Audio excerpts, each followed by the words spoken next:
I became one of the fastest Dark Souls 3 players in the world. And I swear it's not just clickbait. Hello everybody, I'm Streamer Mind, and today we're going to do some speed running. And now we'll be running faster than a P. Diddy victim running away from one of his parties. But before I get undressed, please guys consider subscribing to the channel. I'm very close to reaching 10,000 subscribers, and it would be amazing if you could help me reach this milestone. Also, it's free, so do it, you cheap fuck. As you can probably tell by just looking at the footage on screen, I'm not a speedrunner. Or at least, not a very good one. So my goal was to try and finish the game in less than 2 hours with just the knowledge I have of the game, and see if I could have my name on the leaderboard on the Dark Souls 3 speedrun website. I began with an initial test run to pan out the route and the strategies I would be going to use to achieve my goal. I picked the mercenary class because you can't spell twin blades without win or AIDS. Wait, what? Chose the life ring as burial gift to increase chances of survival when I would inevitably get butt-fucked by the game. As soon as I gained control of my character, I got some blue juice, and already here we can see the mistakes I would be doing throughout this run, like lighting useless bonfires or trying to pick up titanite shards. I had a pretty clean gun deer, but forgot to quit out during animations to save time, and practically that is a constant in this run. Don't worry guys, I will get better later on. I arrived at Firelink Shrine, lit the bonfire, and left immediately for Lothric Castle. Here I got my hands on the golden pine resin, tried to light up this bonfire, but was unable to do so because I was being stalked by one of Mr. Beast's private investigators, so I dealt with the situation, but I was still unable to light this fucking thing. In the meantime, I picked up the titanite shard found behind the checkpoint in hopes that whatever enemy was locking me out of the bonfire would just go back minding its own business. Turns out there was a Lothric knight ready to shove its sword up my butthole and wave me around like a goddamn flag. Naturally, I quit out like a little bitch. I obtained the banner.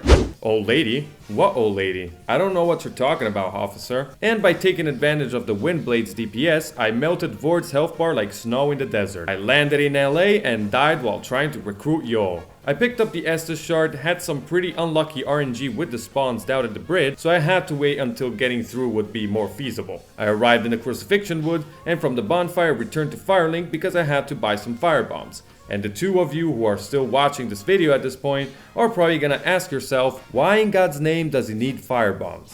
And the answer, my friend, is really simple. I needed them to cheese this Outrider Knight to obtain the Irithyll Straight Sword. The problem is that firebombs actually suck, so it took me quite a bit of time to get rid of this guy. Fortunately, I did find a faster way to kill it, as you will see later on in the video. Once I obtained the weapon, it was time to handle one of the trickiest part of the run. After speeding my way through the swamp, I arrived at Farron Keep, where I died a painful death while trying to put out the first beacon of fire. I immediately came back and managed to put it out, and then moved on to the second one. I lit the Wolf of Farron bonfire, obtained the 2 large titanite shards from the crystal lizards, got the Dream Chaser's ashes, leveled up the Windblades and reinforced my Sunny D. Teleported back to Farron and put out the last remaining fire, picked up the 2 boners nearby and got the hell out of there. I proceeded to perform the Abyss Watcher freeze glitch and went on to perform unspeakable acts to the boss's inanimate body. Now that the Abyss Watchers were as dead as one could be, I returned to level up, then died to the Crystal Sage like a noob. Actually, I died twice. Third time though is always a charm, as they say. I arrived at the Cathedral of the Deep, picked up the Estus shard, kicked down the ladder, got Lloyd's sword ring for 10% increase in physical damage when I'm at full health, managed to kill the Deacon's first try and got my hands on the little doll. No, Dr. Disrespect, not that kind of doll, go away. I moved on to the Catacombs of Carthus, picked up the Undead Bone Shards, killed off the best boss in the game first try, picked up every upgrade material in Smoldering Lake, bought the composite bow from the old hag in Firelink, as well as some arrows, and I was ready to fight off the hardest boss of this run.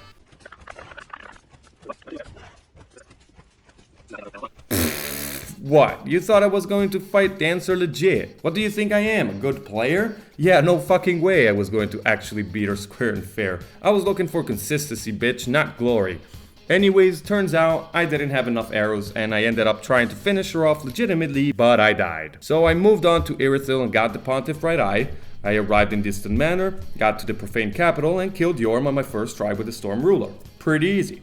I then upgraded the composite bow and bought even more arrows, and this time I was able to snipe my way through the Dancer. I then carried on to the Consumed King's Garden, picked up the Estus shard as well as the titanite chunks found laying around, continued to Lothric Castle to pick up the rest of the chunks I would need. I performed this jump to prevent the 2 wyverns to wake up and start blasting everything with their fire breath. I picked up even more chunks, killed whatever the shit is supposed to be, and got a large Titanite shard and 2 more chunks. I was still in need of 2 large tits though, and unfortunately we aren't playing Dark Souls 1. So I had to go get the first one in Erithil, and I traveled all the way to the DLC to pick up the second one. I upgraded the wind blades to +9, and it was time for the usual bullying of Pontiff.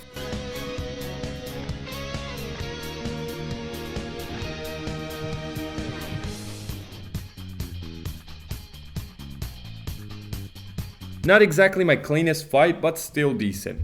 I then cheesed Aldrich using the fog wall glitch, and I had all the 4 Lord Souls I would need. Then it was Dragon Slayer Armor's turn, which went down easily on my first attempt, and after picking up the slab and upgrading to +10, I went on to beat a crippled dude and his pansexual brother.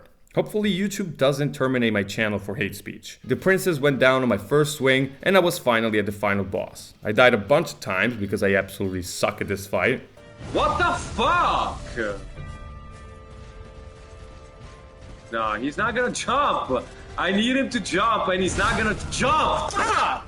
Eventually though, I was able to defeat him, and I finished this run in 2 hours 54 seconds. Not bad as a test run, but there was still so much room for improvement. If you go and check out the leaderboards on the Dark Souls 3 speedrun page, in the any percent category sitting at last place, you'll see some random American guy that doesn't even have a name. He had a time of 1 hour 57 seconds, so this was the time I needed to beat. This guy doesn't know me, but trust me when I tell you that he became my #1 nemesis for a whole week. Prepare, random guy on the internet. Our battle will be legendary. So with my heart full of hope, I quickly booted up the game again. I chose the Knight class this time around as I thought the extra defenses from the armor could be useful during the early game. I did skip a lot more bonfires this time around, but for some reason I was still fixed on the idea of picking up Titanite shards. I had an immaculate fight with Gundyr, and on the Lothric wall I did manage to miss the golden pine resin and had to go all the way around again, which definitely wasted me some precious time.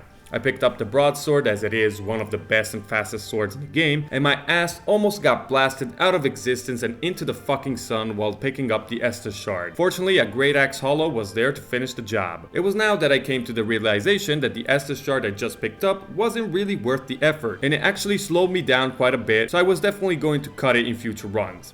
Anyways, I took the banner, killed Vord, and arrived at the settlement. I completely axed the idea of speaking to Yol, as his extra 5 levels weren't at all necessary to complete the run, but I will say this, the Dark Souls 3 dogs are the fucking worst enemies in the series. I am not joking. I hate these dogs with a burning passion, and I hope that whoever designed these fuckers burns in the deepest shithole of hell. Since I was in a hurry, I decided to skip the Estus shard and reach the next bonfire. I arrived at the Road of Sacrifices and warped to Firelink to buy all the things I was going to need. I reinforced my Estus flask, bought the dagger for later, as well as some fire bombs. I still hadn't found a faster way to kill this Outrider Knight, but we will get to it later. I went on to pick up the Dream Chaser's ashes for infinite Titanite shards, got the 2 large ones found at the top of the elevator, and this time I was able to reach the Abyss Watchers almost 10 minutes faster than my first run. But unfortunately, I messed up the Abyss Watchers glitch obviously, and had to restart over. I did manage to get it right on my second attempt, but I was 2 minutes slower than I was in my previous attempt. I killed the boss, returned to Firelink to buy bows and arrows. This time I made sure I bought 99 of each type.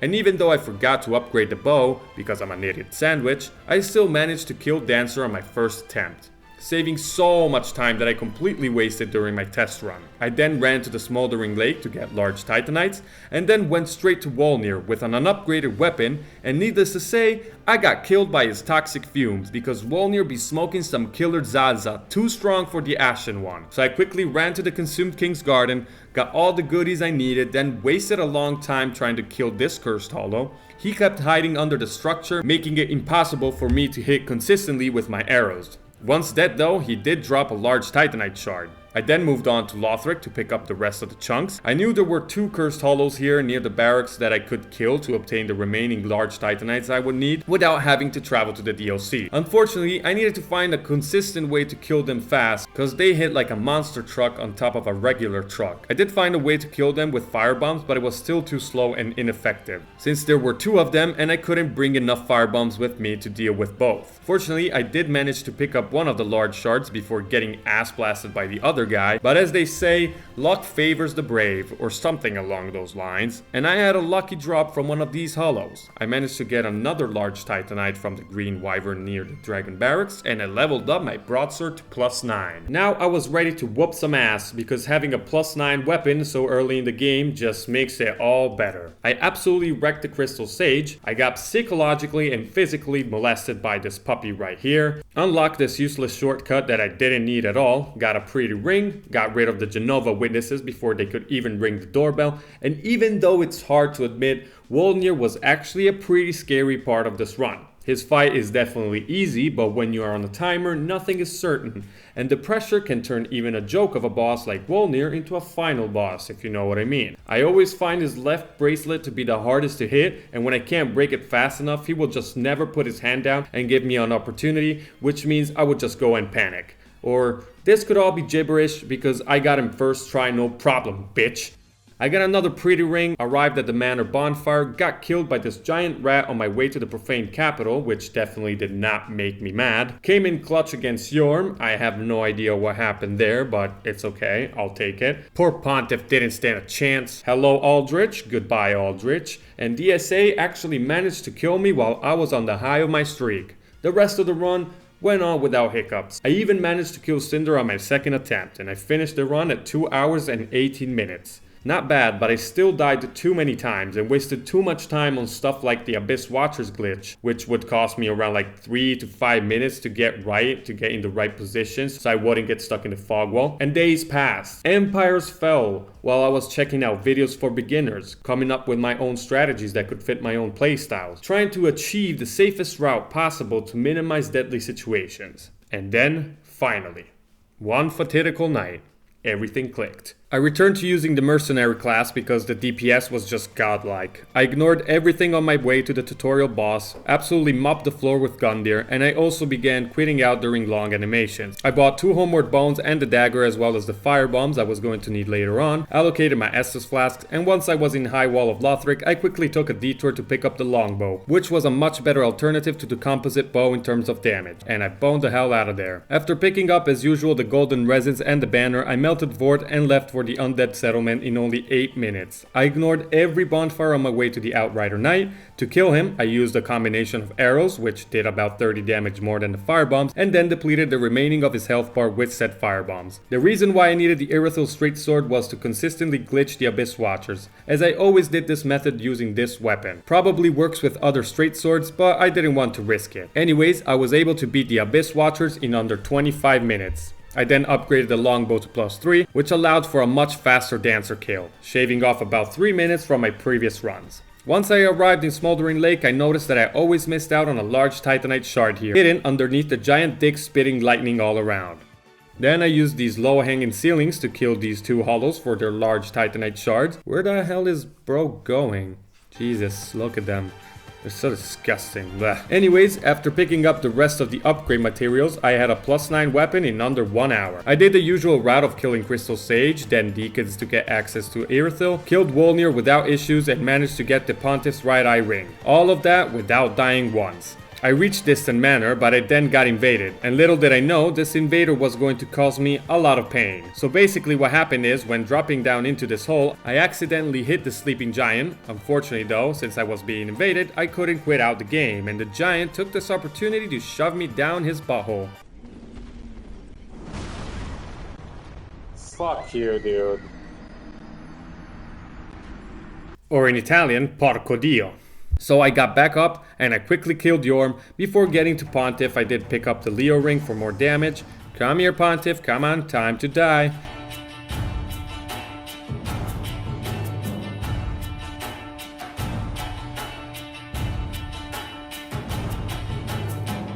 You know already what happens to Aldrich, and for the first time I was able to get DSA on my first try, and this, trust me guys, was huge, as the elevator to get to this guy is like slower than your average anti-woke YouTuber. Puffy did try to splash me with some baby oil in the archives, but I was too fast for him. I entered the Twin Princess room at 1 hour 33 minutes, but I only had 4 Estus flasks. Will I be able to survive it?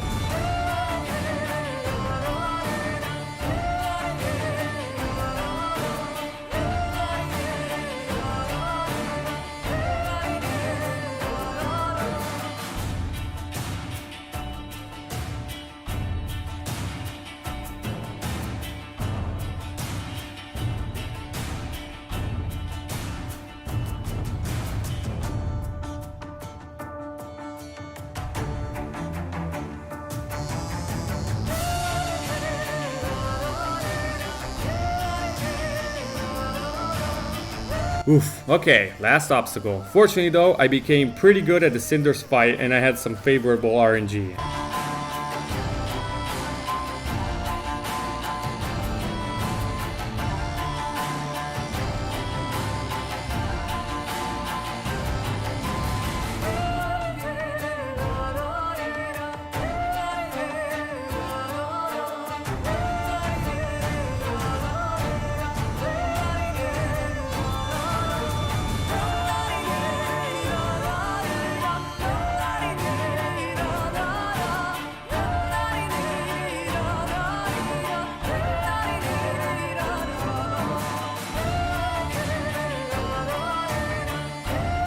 And I was able to beat him first try. So what is my final time? 1 hour, 43 minutes and 14 seconds. So this officially makes me one of the fastest Dark Souls 3 players in the world. Okay guys, this is all I've got for today. Thank you for tuning in. Also, while I was editing, we actually did hit 10,000 subscribers, and truly from the bottom of my heart, I wanted to thank you for the support. If you haven't guys, please subscribe to the channel so you won't miss out on future uploads. Like the video if you did, and comment how fast you can beat Dark Souls 3 down here so we can compare deck sizes. Alright guys, thank you for watching and I will see you next time.